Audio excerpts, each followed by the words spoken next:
So the closing ceremony, we had organized in 2013 a closing ceremony at the UNESCO, and it is a very important moment because it allows us to bring together personalities who have a very important role to play in society and in the various domains we talked about earlier on. And it's a pleasure to invite Antoine PETIT. He's my former boss. He still is because I'm Emeritus. So he's the CEO of the CNRS. It's a great pleasure to invite Marc FONTECAVE, who is professor at the Collège de France, member of the Scientific Academy, Gérard CREUZET, who is the president of the Île-de-France Photovoltaïque Institut, Florence LAMBERT, former manager of CEA-LITEN, and who presided one of the last European photovoltaic conferences, which was held in Marseille in France. And she was in charge of INES in Chambéry. You've heard about this. And now she's jumped over the Rubicon, and she started this enterprise with GENVIA. And Pierre VELTZ, who's a sociologist and economist. I had the pleasure to get to know him when he was managing the creation of sustainable cities. That was in 2014, I think. And that was the project of sustainable cities. So I'm not going to waste any time so that you have enough time to speak. The floor is yours. And we're going to begin with something that will talk about the value chain. We like this term, the value chain, from the mine to recycling. We're going to begin with Antoine PETIT. He's going to talk about research. This morning there was a demonstration of the various scopes. And Antoine, it's a real pleasure to welcome you here for this closing ceremony. Thank you very much, Daniel. Thank you for this invitation. In spite of all your flattering words, what is important is what you do on a daily basis, and we're just here to help you. And this is what the CNRS is doing in the field of energy since a very long time. When you think energy, you think about the CEA, and that is normal. But we have been working in energy since a long time. It's been more than 10 years. We have created an energy cell, and this energy cell today represents something like 5,000 people, doctorates, permanent, non-permanent members, and more than 280 labs that work in the field of energy in the broad sense. They're not always energy specialists, but it is a large number, and we work on the different energy sectors, the production of electricity, the production of heat, of solar fuels, all the topics that you could study in details today. Now, without telling you about all that we do, just a few major points on solar photovoltaic. There's something we created some 10 years ago, which is a research federation, the Federation for Photovoltaic Research. These are some of the tools set up by the CNRS. These are the federative tools, the federations, research groups, to bring together, unite communities of workers, and beyond that, communities of industrialists. And that's one of the key points, to put everybody around the table. And more recently so, one of the PEPRs, you know we love acronyms in France. The PEPR, these are program and priority research equipment that were launched within France 2030. So the CNRS has a specific role to play here because we co-steer all the exploratory PEPR, and we steer half of the PEPRs that are part of the acceleration strategies of industrial channels. So you have the TAS, Advanced Technology for Energy Systems, which plays an essential role, and the specificity is to bring together people from chemistry, engineering, physics, mathematics and data, and people from human sciences and social sciences. And that is very important. If we want renewable energies to develop, we have to involve our colleagues from social sciences. I'm sure that Pierre will agree with me later on. We are also working in the field of thermal solar. Our federation on solar energy that was presented to you today, I think, and how not to mention the Odeo solar oven that was created, furnace that was created in '69, and since then France is positioned as one of the major players in this sector. And the third element, the third part of our activities on fossil fuels, solar fuels. Sorry, that was a mistake. Solar fuels and not fossil fuels. So, solar fuels, he's correcting himself. I hope you haven't tweeted this already. So, with a research group called Solar Fuels and with several PPR projects on biofuels and photocatalysts that are being developed to have sustainable solar fuels that respect the environment. Now, what is important today, but I think I'll be reiterating what we've said throughout the day. First, it's very important to unite our forces, the academic forces, industrial forces. This is what we're trying to do at the CNRS by creating startups in this area and by developing common laboratories with industrialists. And we're still doing our job at the CNRS. We're dealing with the fundamental science, but we have subjects determined with our industrial partners. And I'd like to insist we want to mobilize all the talents. Energy at the CNRS is the Chemical Institute, Engineering Institute, and it's the Human and Social Sciences Institute, the mathematical models, data. And if you want to do this efficiently, it is important to mobilize all the different skills. And the last point, and this was also mentioned, this is international collaboration. Now, 2 years ago, we launched the African plan, which does not focus only on energy, but you can imagine that energy is part of the most important topics, and we're working with a certain number of countries in the world that have similar issues and for whom developing this partnership is a necessity. And all this, the framework is changing. If you like to hear about academics, you've heard the President of the Republic who announced that research organizations will be entrusted in addition to all the rest. For those who are worried, we're going to continue at the CNRS doing chemistry, physics, mathematics, human and social sciences. So the CEA, there's an energy agency with whom we will collaborate very actively, and the CNRS will be in charge of an agency that is called Climate, Biodiversity, Sustainable Society, and we're not too far away from all the energy issues. So energy is a topic which is essential for CNRS, but beyond CNRS, the CNRS, of course, is very important, but what's even more important is energy, which is essential for humanity. I needn't explain this to you. So we're going to pursue working on energy, and of course, renewable energies are a priority for us. We have acquired, thanks to all your work for years, know-how which is unique, and we will pursue this. Thank you.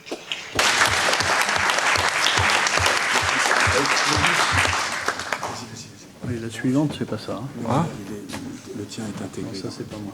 Il faut que tu reviennes au bureau. Ah, d'accord. Au bureau. Et tu reviens sur ta disquette.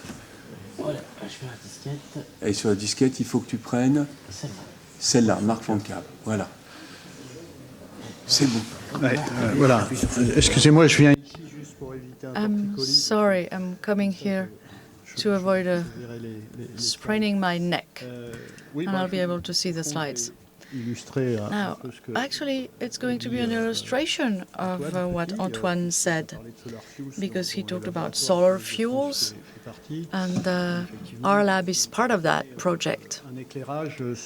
And I would like to shed some light on the research that we're conducting on solar fuels.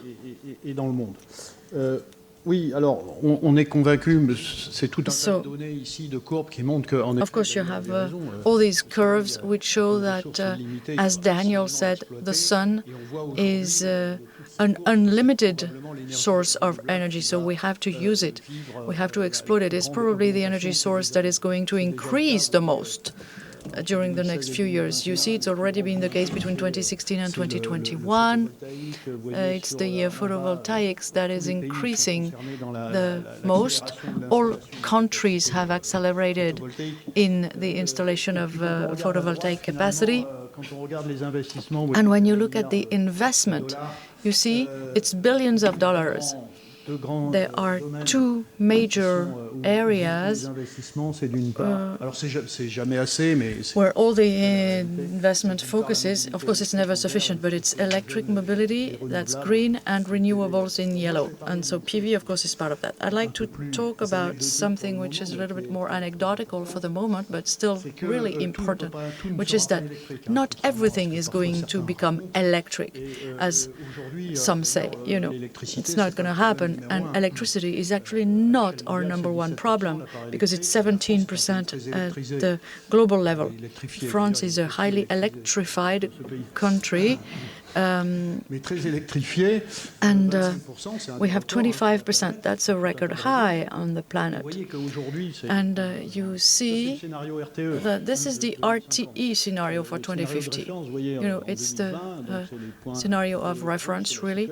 You see the situation here. You see the share of electricity is 25%. Everything that's in the gray, it's oil, coal, and gas. In 2050, there will be a little bit of gray, but it won't be fossil fuels, preferably.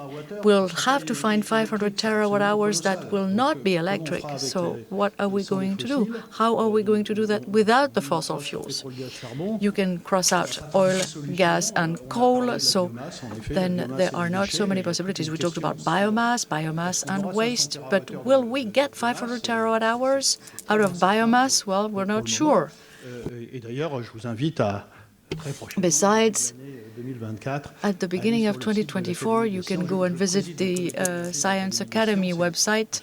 I chair the Energy Committee of the Académie des Sciences. We are working on a report on biomass that will be released earlier next year. It should be very interesting. I'm not being humble here, but it's true. Biomass, and then there's CO2. CO2, that's carbon.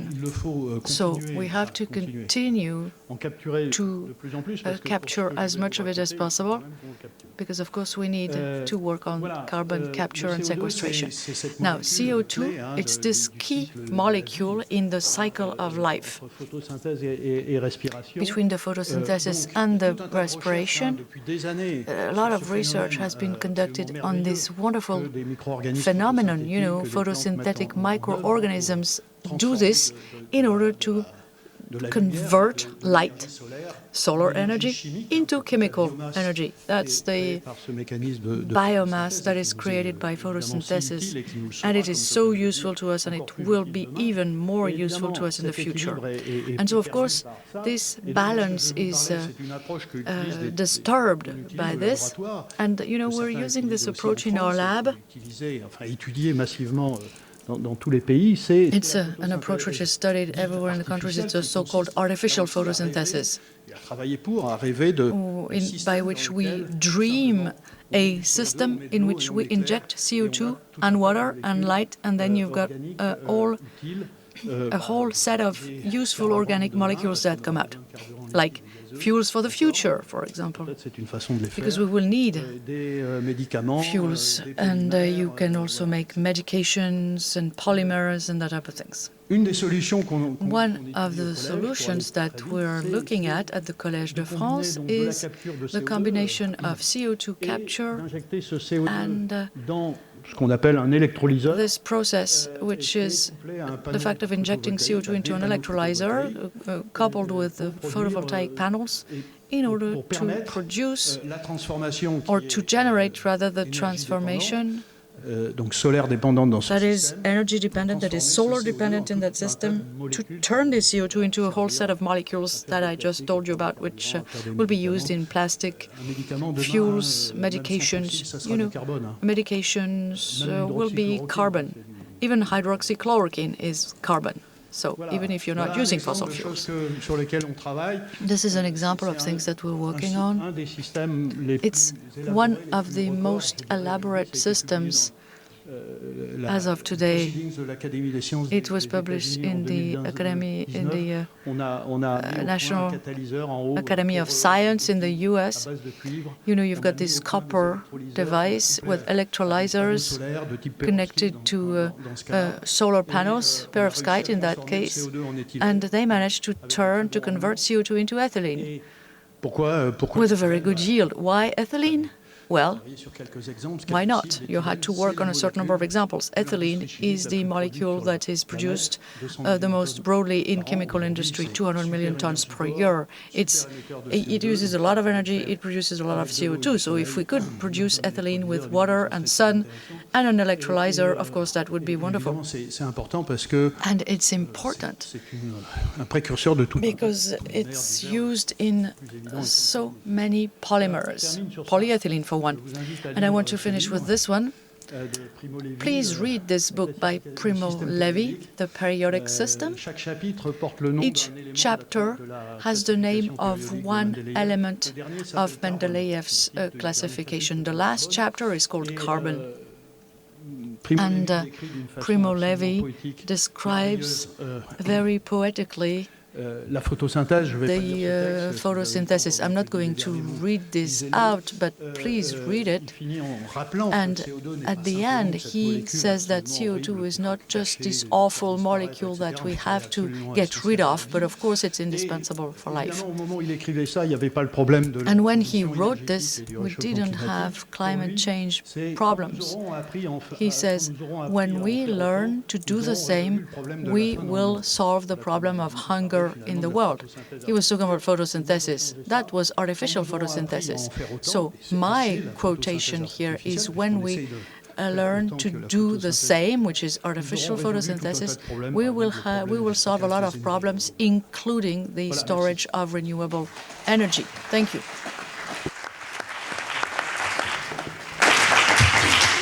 Merci beaucoup, Marc. C'est vrai que le... Thank you, Marc. It's true. I think that photosynthesis is organic molecular photosynthesis, actually. Or photovoltaic, sorry. This is where we are going to mimic what nature has been capable of doing. If there is a 100th Congress to celebrate the 100th anniversary of the UNESCO Congress, maybe we will be talking about photosynthesis.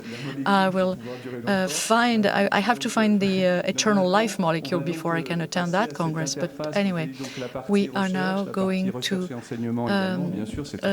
continue. We've seen the research part, the research and education part, and now we're going to see the interface between research and the industry with Gérard CREUZET, who is the chairman of IPVF, that is the Île-de-France Photovoltaïque Institute.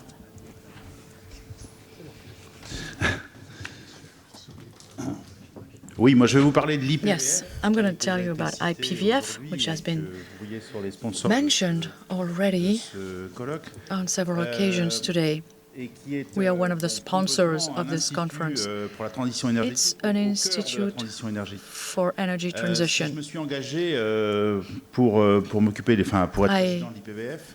C'est parce que, comme le disait ce matin, decided I ran for president because, as the CEO of Carbon said this morning, I cannot just accept the idea that all the photovoltaic panels installed in Europe will have to come from China. I can't accept that. I think it's an aberration industrially and l'indépendance de notre pays et de l'Europe en général. When it comes to the independence of Europe.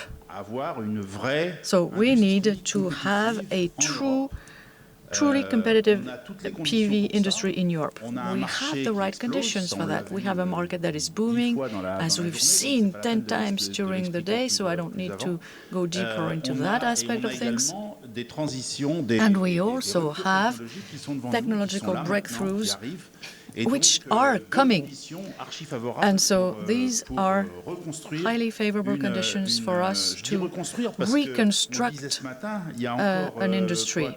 I say reconstruct because 15 years ago, Europe was one of the leading industrial areas of the world, and then the Chinese surpassed us. So we need to turn this around. We need to get back to being significant players. So what is IPVF? I'm not going to read this slide to you, but IPVF was created 10 years ago. It was created by EDF, Total Energy, Air Liquide, École Polytechnique, CNRS, Oriba and Ribert, and it's an institution which is located in Saclay. It's an energy transition institution which has been subsidized by the state and by its shareholders. You can see the amounts here that each contributed. IPVF has looked at a certain number of technologies, in particular perovskite. And the objective is to promote the emergence of an industrial sector in this country. 8,000 square meters, 3,500 square meters of clean rooms to make experiments, 15 labs, about 150 researchers. And so the business model, basically, of IPVF is to do good science. So we did that with our first scientific advisor, scientific director, who was Daniel Lincoln, and our current scientific director, who is Pierre VELTZ. He's in the room. And so that's the starting point. That's really our purpose, to do good science, good R&D, and then to work with the industry in order to get the industry started.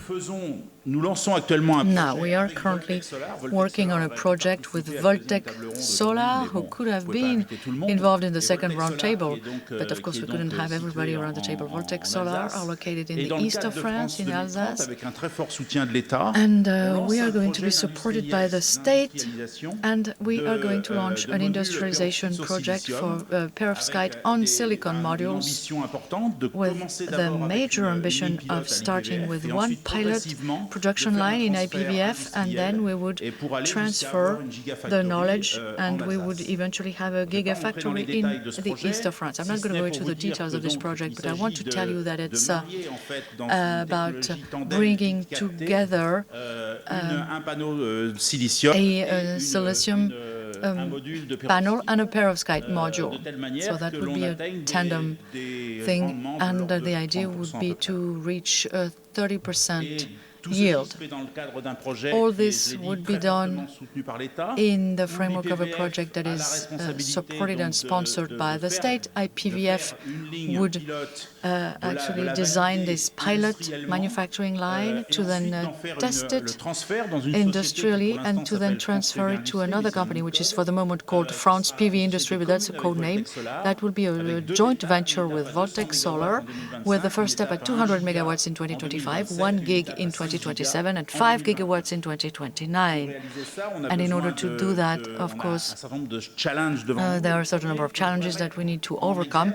The first one that I want to highlight is really the lifetime, because that's a key factor in photovoltaic panels. And for the moment, we don't have a lot of perspective on the perovskite technology. The second challenge is that we need to step up to processes which are compatible with the large-size projects. We need to couple perovskite and silicon. It's not something that has been done at industrial scale for the moment. It has to be competitive economically, and also it needs to have environmental benefits. This is what I wanted to say, and of course I'm available for questions should you have any.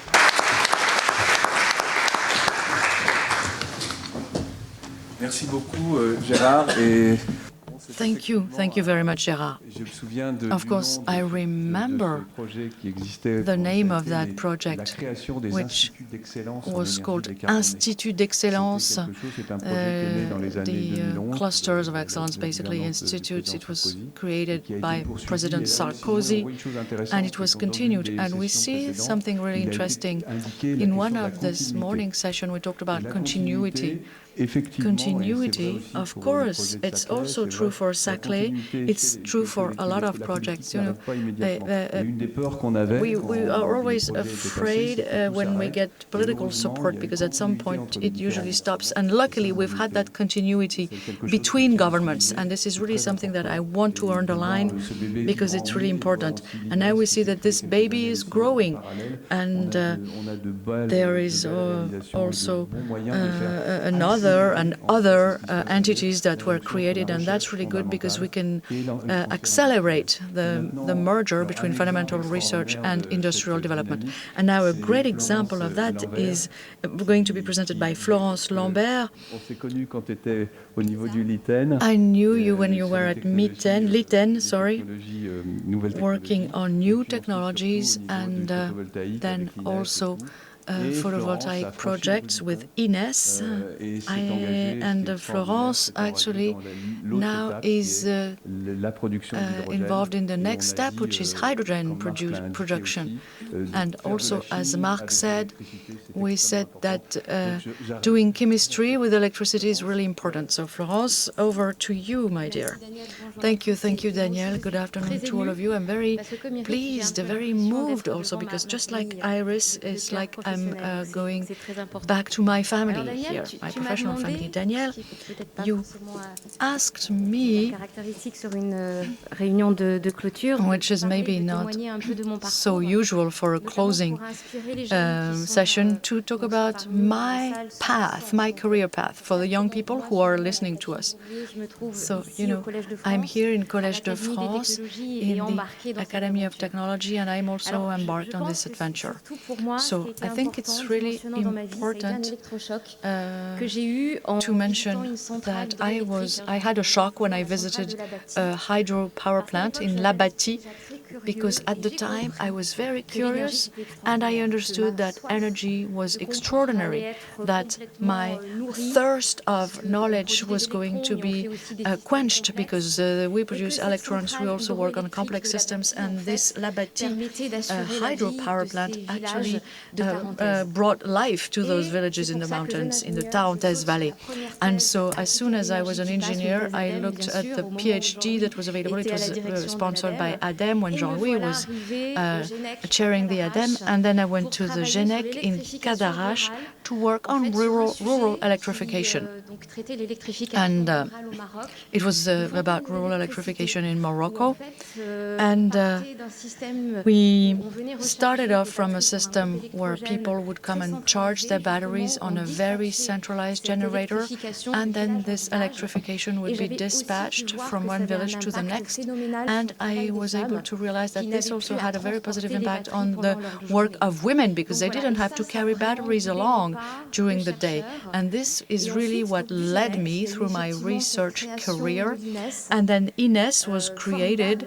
That was wonderful, really, because when you're a researcher and you find that you can actually design your own research lab, it was absolutely incredible. Vincent Jacques is here, and so we started from scratch, you know, working in prefab, and then we had this beautiful building. And I always felt that the fair winds were pushing me from behind. I see Atos Naoui also, who is here, and we always wanted to draw bridges between our organizations.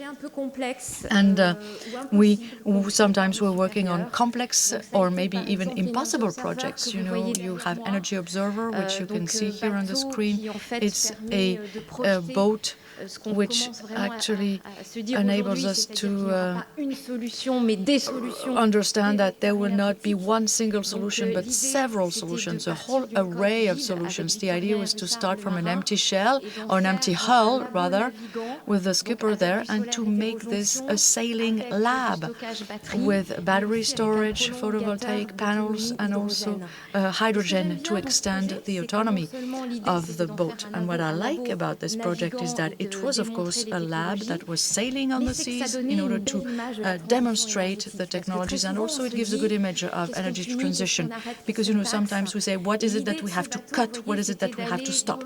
And this sailing boat here was going to take us throughout the world to meet the younger population so that they could have somewhere to project themselves into. It was also the beginning of ambitious strategic projects in the CEA, because we had to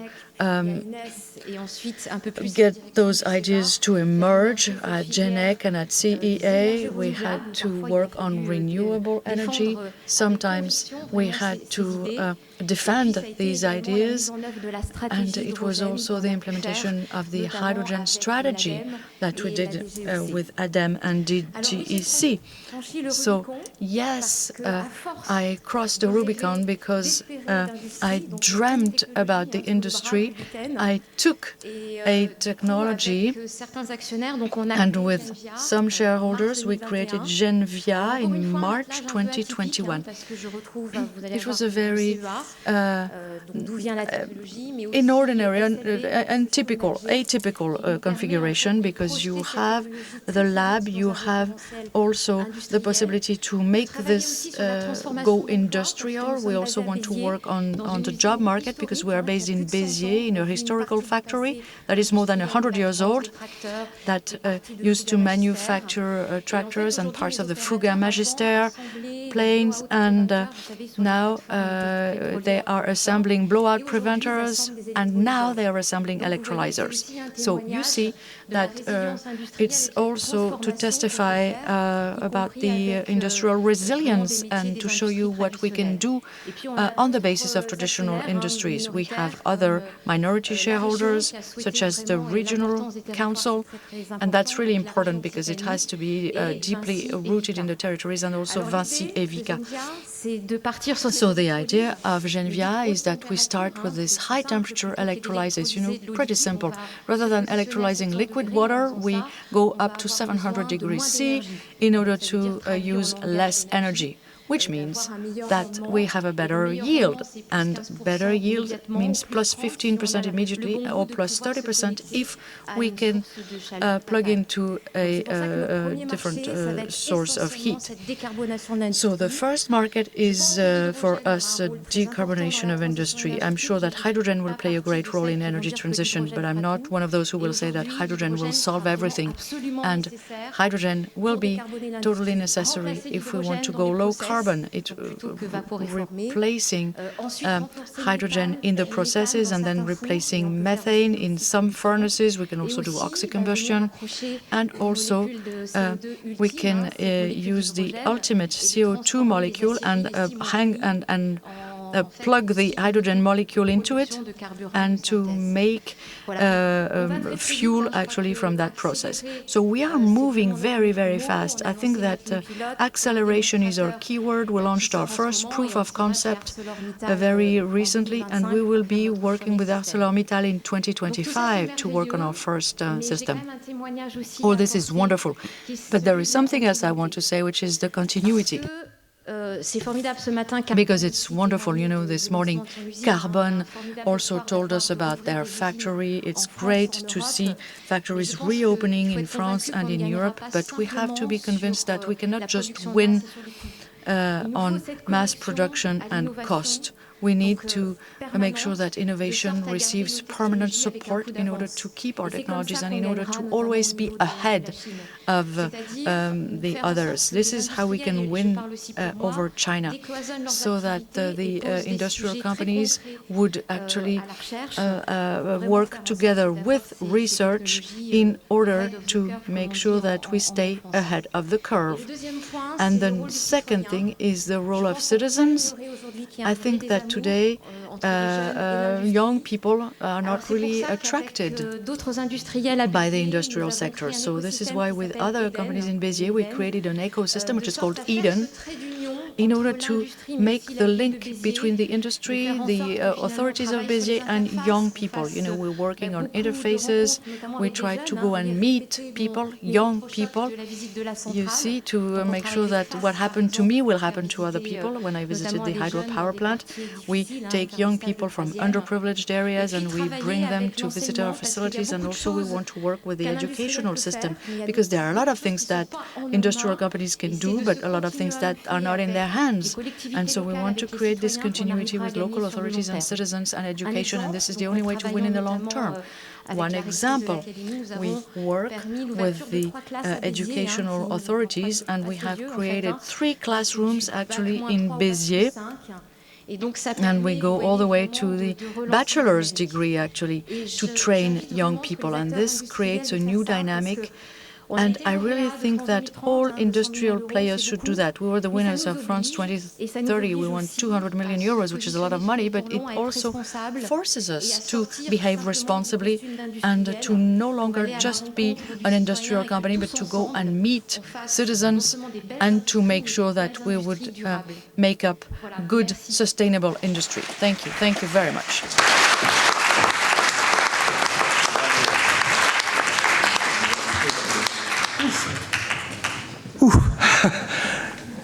Merci beaucoup, Florence. Et donc, thank you very much, Florence.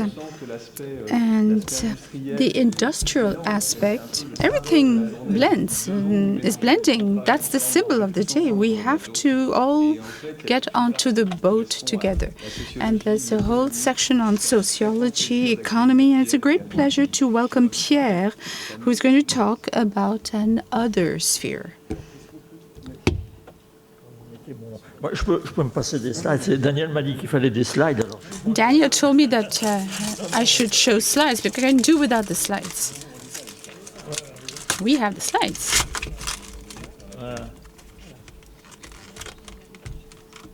Voilà. Alors, oui. Ici. Ouais, enfin, comment... Bien, bonsoir à... So, good evening. I think I'm the last speaker. So you must all be very tired. The first thing I'd like to say in my introduction is that I believe that today it isn't a transition, it's a fork. We have to change the energy system completely. It's not just a transition, it's a total change. And to succeed, we have all the technologies, although they are progressing, and there are probably new tracks that we need to explore. We also have the industrial means, potentially, and I hope that Europe and France will succeed in this industrial race. And I think that in any case, if there's a problem, and I think that there is one, it's societal. It's the way in which all this is perceived, relayed, amplified, and also slowed down by all the social systems and also our political system. So I said land. Because the photovoltaic, wind, and I'm not forgetting biomass. These are hectares, biomass especially. And we're in a situation where we're bringing onto our national soil all kinds of means of production that were relocated because the oil wells are not here in France. And these hectares led to some fantastic tills. You know, just as I do, we've seen figures with rules of 3, approximate rules. We have to cover France with photovoltaic to have sufficient production. I think it's very important because we are approximating, but there's a lot of disinformation also, and I'm going to talk about all this. Now, I'd like to speak about 3 points very quickly. The first is that We're talking a lot about speeding up. And the minister this morning was talking about speeding up. Speeding up is important for investors. They want to go faster. It's normal. And in France, we're quite extravagant. But there's another topic in planning. There's time and space. And the first point is that I believe that our mode of spatial deployment is organized in such a way that it will not allow us to reach our objectives. We have nice prospects. I'm really admiring the work carried out by the Matignon team, but the problem is how to deploy that on our territory. And for the moment, we haven't come out from the historical model, which I call the incremental market model. It's like investors, developers who have control. That's great. They will go on the territories, they will meet the intermediaries.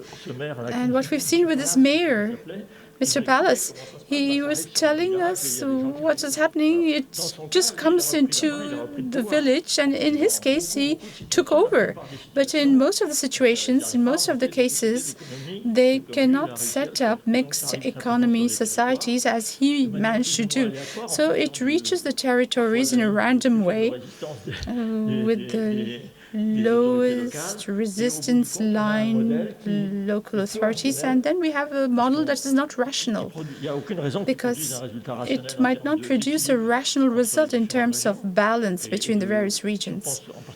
And if we think about networks, grids, this is going to be very important. That doesn't facilitate acceptance because a lot of people feel that it is chaotic. And the start was experienced by people as Far West, people fill their pockets, to say things clearly.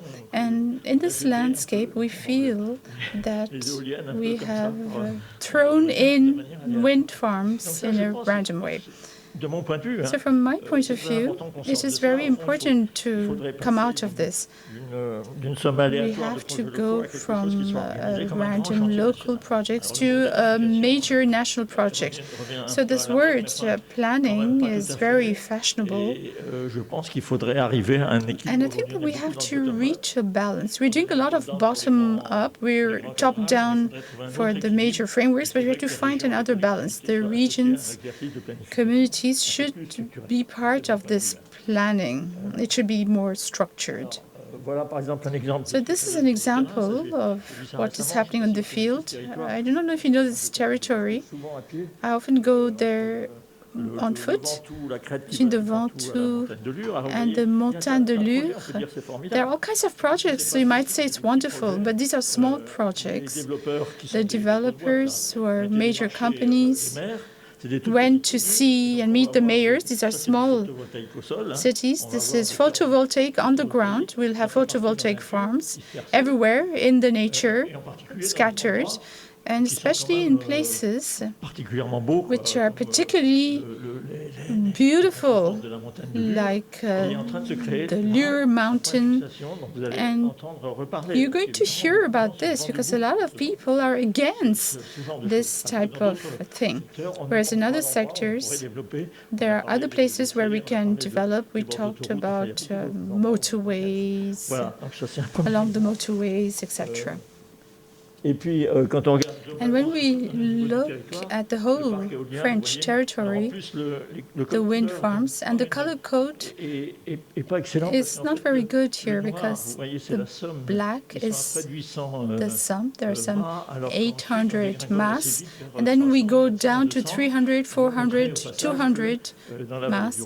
And in the Rhone Valley, in the Aquitaine region, these figures go back to 2022, so things might have changed.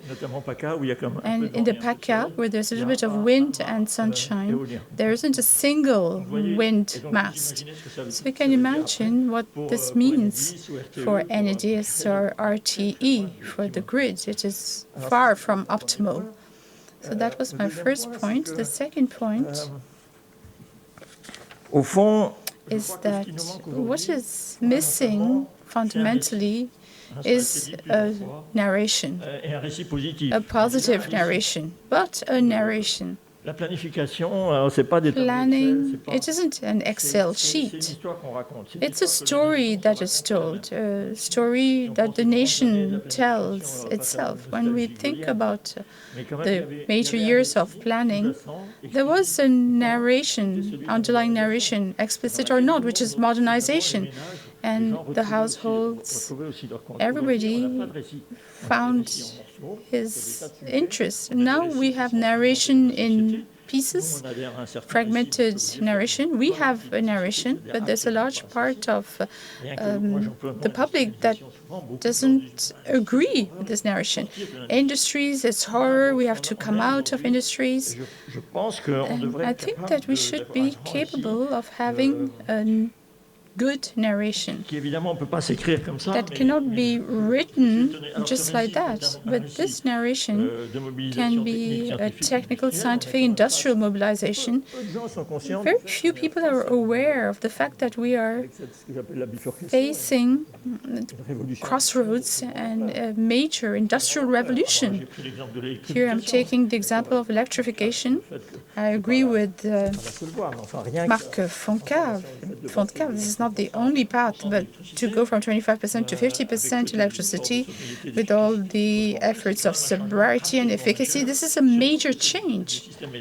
Especially the electric systems will not function the same way as traditional systems, and there will be the link with mobility. This morning we talked about the link avec la mobilité, le lien avec le chauffage. Mobility, heating, etc. And political mobilization, we have a triangle, we have citizens. We've seen this project is very important, but this is disconnected from what is happening in the mainstream of local communities and the state. And the last point, I will end with this. I'm a bit sorry to finish on something that is not very positive, because I am very optimistic and I share the optimism of Daniel today, but I came across this survey, and it's not the only one, and they're quite frightening. It's that today, to arm ourselves for this cultural war, this is the beginning, and I think it's going to get worse.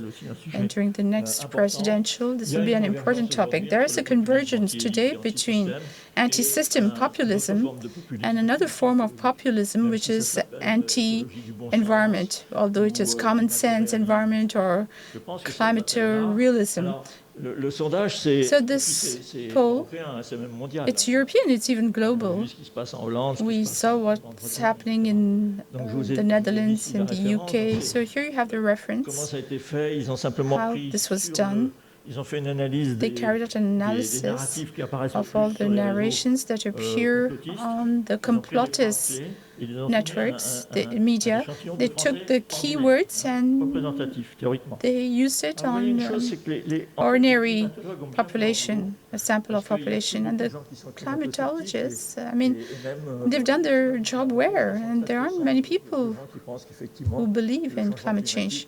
Est réel et d'origine anthropique. En revanche, quand on pose d'autres questions, when we ask other questions, it is quite frightening. Et avec une sensibilité extrêmement forte à la question de l'égalité regarding the equal treatment of citizens. Look at the figures. Energy sobriety is imposed to the people, not to the elite. 76% of the people believe that they totally agree with that, which is terrible. Electric car is a rip-off, it's swindling. 68%. Well, we are not in la-la land, and I think that we can be enthusiastic. We have to keep being enthusiastic, but we have to be aware of these facts. And it's up to the scientists, industrialists, and citizens to contribute so that we win this cultural war.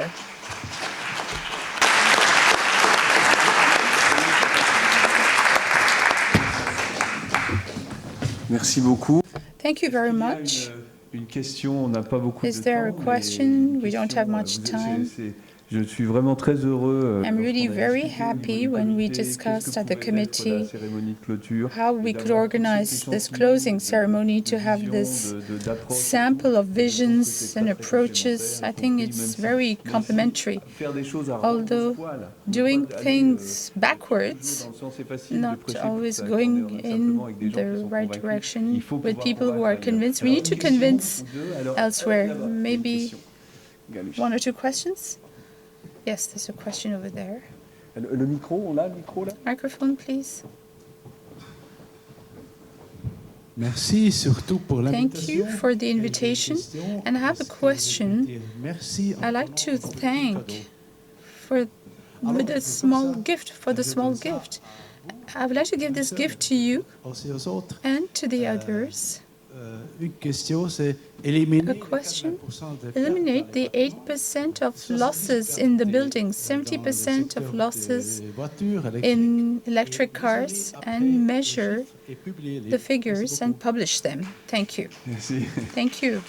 Donc, l'efficacité énergétique, So energy efficiency, which is recalled by our Swiss friend, energy efficiency. Mettre des panneaux solaires sur des We shouldn't have solar panels on buildings that are not properly insulated. There's another question. Juste pour revenir sur le Just to go back on the poll presented by Mr. VELTZ, don't you think that the public at large, their understanding, is it the cause of the quality of the public policies, the simplistic quality of the current discourse on all these aspects? Yes, of course. I think it's part of a whole. It's related to this absence of narration I was talking about. In narration, there's information which is not disseminated. I organize conferences about the public at large in cities, and there's some basic things that people don't know about. And there's a question regarding the media. Recently, I met journalists, and they were saying that information the training of journalists is insufficient. It's not just training, but it's the mentality. We have to explain to the youth that, a lot of people know, but a lot of people don't know also. This is a field of adventure, of experience, which is absolutely fabulous. The situation is not very bright, but somewhere these young engineers, technicians, they're lucky to live today because they have a great field of action. A lot don't know, we don't say it enough. We have a sum of particular problems. It's very sectorialized. We're going to talk about various aspects, this major industrial revolution. That is not presented, including in engineering schools and elsewhere. Thank you, Marc. Yes, I would like to add something. I agree with what all was said. We have to be careful. We shouldn't say that it's only the politicians who are responsible of all these difficulties. We are all responsible. It's a very complex issue. And because of this complexity, there's a lack of knowledge. And it reminds me of an experience on a TV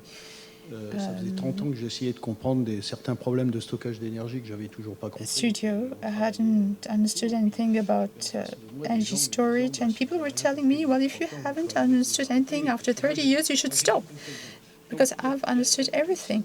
So there's this whole difficulty. Those who believe that they've understood everything, but actually they haven't understood anything, and they speak a lot. They speak to politicians, to the media. They're the ones mainly who talk, and those, as me and others, like industrialists who are trying to advance the young researchers we have in the labs, they're trying to understand all this, and they know that we will need years and years. And there's a real difficulty, and the citizen is completely lost in front of all this. Now, how should we provide this information when we have it? It is not easy.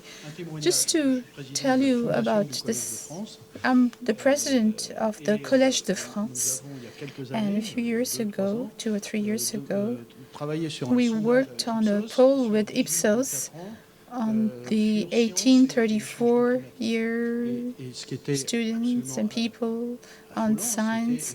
And what was crazy is to see that very basic knowledge was not known. We were asking people the definition of a certain number of very simple words like greenhouse gases, but most of them could not explain what this was all about. But this word is widely used. And there's the second aspect, that is, we had proposed a whole series of expressions, people who wanted to give information on climate change, scientific information. It went from the extreme, the lecture of the professor at the Collège de France and the 3-minute explanation on YouTube. You can imagine what people preferred. It's not the lecture from the professor at the Collège de France. And we had proposed a film of 6 to 7 minutes. We had built it on artificial photosynthesis and the research we're carrying out in our laboratory. And even that, this age bracket of 1834, they thought it was too long. So I explained to young people, politicians, this whole complexity with Twitter. It's very hard. So we have to adapt ourselves. And it's very difficult. And in this adaptation, this transition, in the Eden ecosystem, we made a cartoon for young people in colleges. And I tested this cartoon. I found it quite naive. It was in the form of a manga, and it gave a naive vision. This is not what we can do technically and scientifically. And it was a great success because we embarked all the kids from colleges. And it was a shock for me to see that we're all responsible, scientists and industrialists. We have to find the right media to really impact these young people. Just very quickly, all that is said here is true. And in these polls, and people trust scientists. And we have to base ourselves on that. We're part of the people. I mean, people trust scientists. Yes, I promise. We carried out a poll to try to measure the image of the CNRS, but this applies to all the centers. And I would like to remain optimistic. Okay, so I think that this was an excellent question that can raise a lot of discussions. It's at the crossroads of all that was discussed today. And so it's a pleasure and an honor to close this 50th anniversary of Sunshine at the Service of Man. And the title we've chosen is Solar Energies with an S. I think the S is good, and we have to close with a presentation from our Minister for Research, Sylvie Rotaillot. Good evening. I am very happy to answer this invitation from Daniel LINCOT and Jean-Michel Autios, whom I'd like to salute, to tell you that we really support you to celebrate this 50th anniversary of the UNESCO Congress, Sunshine at the Service of Mankind, and the organization of the study day called Solar Energy, Climate Emergency, and Collective Engagement. These themes are part of the strategic thrusts of the government in terms of research, innovation, and training. I'd like to remind you that 3 billion euros are consecrated to the new program, Priority Research, PPR, in the framework of the investment plan, France 2030. And all these programs are steered by the national research organizations, and they are related to climate emergency and renewable energies, including solar energy, thermal energy, or photovoltaic. energy. I'd like to remind you that I wanted, right at my arrival at the ministry in 2022, to set up training on environment transition for all the students of higher education schools, all the training on the entire territory with 4 themes: climate change, biodiversity and its preservation, resources and their availability, and just and fair transition. The objective is to provide a whole class of people in universities and schools knowledge and skills that will allow them to open up to the complexity of this environment transition for a sustainable development, so that tomorrow's citizens might have the keys to act individually and together to face this. So therefore, we have to provide this training. Renewable energies and solar energy in particular are at the heart of this environment transition. All the presentations during this study day show the importance of this development of solar energy today, all the research projects, economic development, citizen projects, right up to the territorial projects and societal actions. As said at the UNESCO Congress some 50 years ago, the sunshine is a source of non-polluting permanent energy, infinite energy. It's a resource for mankind and for our planet and for our future. For the 50th anniversary of this Congress, this statement is very topical, and we have all the reasons to put it directly at our service, considering this climate emergency. This study day must have been rich and fruitful, and this is a new step in our general mobilization for this environmental transition. Thank you and have a good day.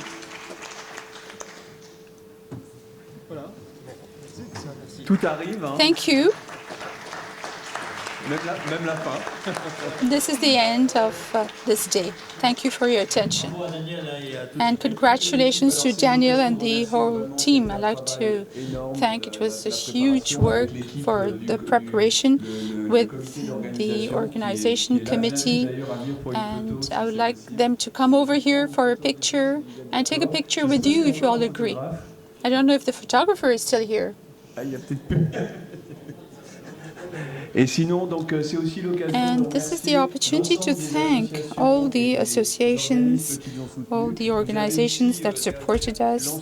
Here at the back, you have all the support we've received. And what is extraordinary is that it covers a large spectrum with citizen associations, with all kinds of organizations. And I'd like to particularly thank the support as a sponsor. This morning, we thanked the Swiss Solar Agency with Jean-Louis. I'd also like to thank the ADEME.